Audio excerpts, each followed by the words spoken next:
Okay, let's look at some topical issues with FRS 105.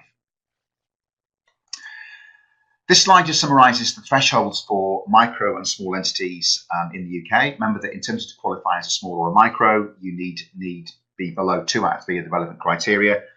And FRS 105, I think, is a topic where it's of interest to people because it is definitely gathering momentum. It's still not massively popular for all, but just in terms of eligibility for micro and FRS 105, do remember we've got 632,000 turnover, 316,000 assets, and 10 employees.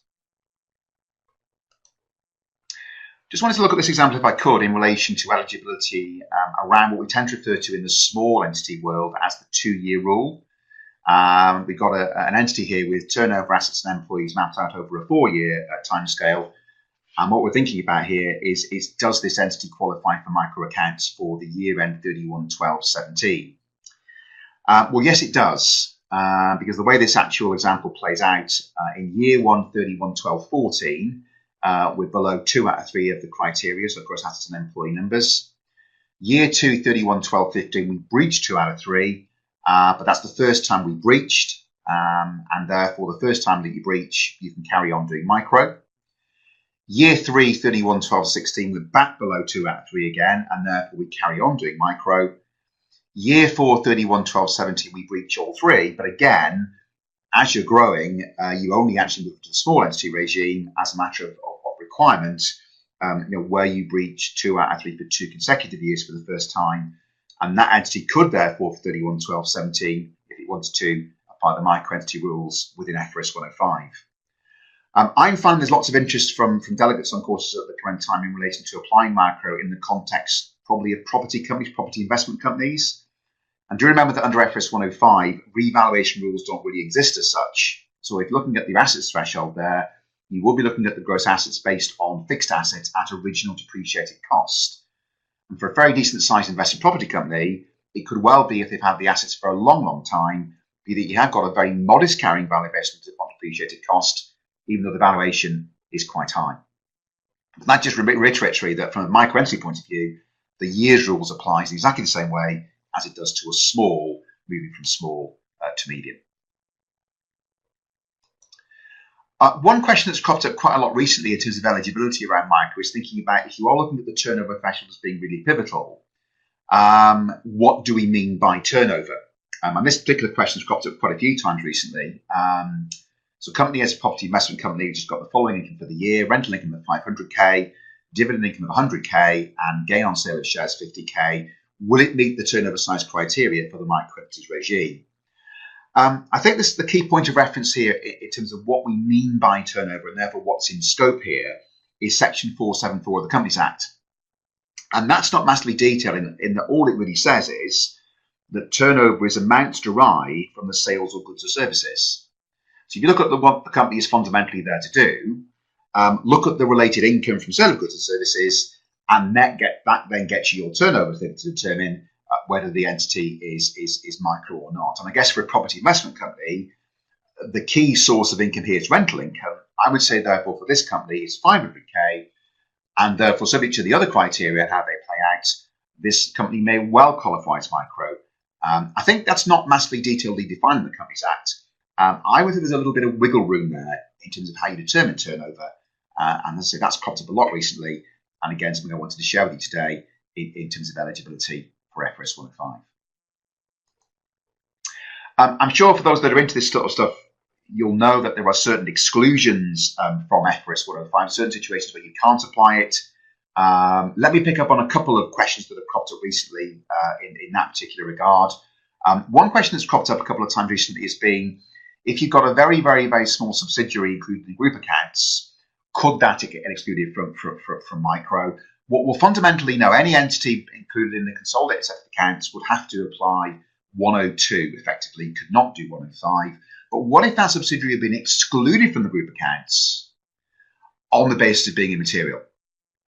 And the indications we're getting from the professional bodies is if you've excluded a subsidiary from the group accounts on the basis of materiality, it would still be allowed to use FRS 105. So again, that's one that cropped up recently that is perhaps worth sharing with you. We do get quite a few questions as well in relation to financial institution. People saying that they've had that sort of a sense that what you can't do is apply FRS 105 if you're an investment company.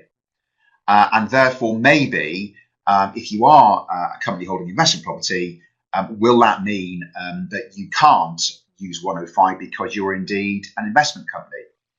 I think that's unlikely to be a problem based on the fact that an investment company is in law very tightly defined, and I quote, an undertaking the sole object of which is to invest their funds in various securities, real property and other assets, with the sole aim of spreading investment risk and giving their shareholders the benefit of the results of the management of their assets.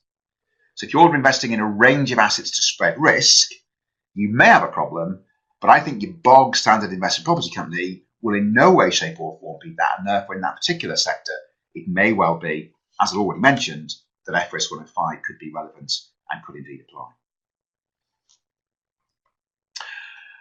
Okay, just a quick mention of one or two other bits before we move on. Just to remind you, of course, that 105 is based on the principles of 102, but as I always say, kind of takes the hard bits and gets rid of them. The things you cannot do under 105, as I've already kind of mentioned, is you can't do any sort of revaluation and you can't provide for deferred tax. It's very, very short form P&L and balance sheets and very limited disclosures. And what, of course, they talk about in terms of 105 is don't call the disclosures notes, call them additional disclosures and shoehorn them at the bottom of the balance sheet above where the director signs. Until recently, we probably had 3 of those, as we'll come on to in a second. That has increased to 5 off the back of the FRS 102, FRS 105 triennial review. Now, here are the additional disclosures required previously by 105 in the first cut, which came into play for a lot of entities from accounting periods beginning 1 Jan 16, so advances, credits and guarantees and commitments, and company information. The 2 additional disclosures that are coming off the back of a triennial review have been these 2, driven by section 410 and 411 of the Companies Act. These, it seems, are disclosures which should always have been there, but they actually forgot. And therefore, although the triennial review amendments ostensibly come into play for accounting periods beginning 1 Jan 19, these disclosures are ones that you would apply with immediate effect.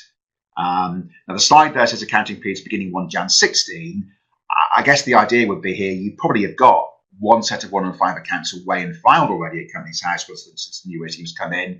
No expectation you'd go back and change previous year's accounts, but with effect from, well, really now, I suppose, if you are doing 105 accounts, the other suggestion would be that you would include those notes where relevant.